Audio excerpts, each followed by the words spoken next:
I'm just going to show a quick resource up on the screen here that we use with our customers, particularly on the brand side, when we talk about the different types of content to create.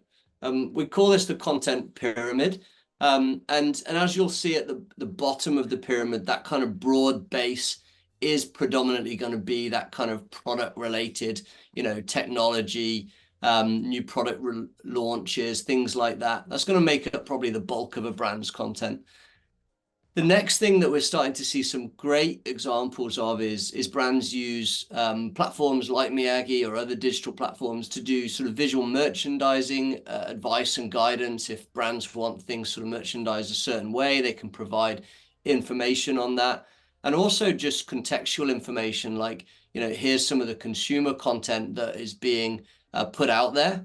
I know that we've had examples where brands have said, sales associates are asked questions about, I want that particular sneaker that I saw in this commercial, and having the context and knowing what they're talking about, is a really great sort of way of developing that conversation.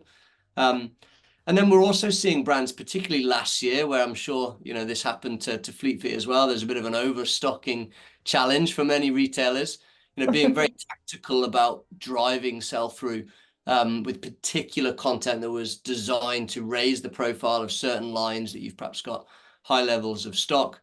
And then we've got sort of what we call range technology. So typically we see this in footwear and also in others. You've got educational material that talks about a technology that perhaps runs through multiple products.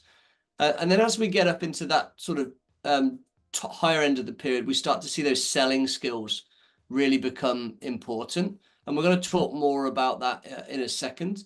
And then as we go up to the top, this is obviously reducing in the quantity of the content. But this is just a guide that we give to brands to try and help them think about, creating that kind of content strategy. So I thought it might be interesting for some of our watchers today just to see that. And if anyone wants me to forward that on afterwards, please feel free to reach out.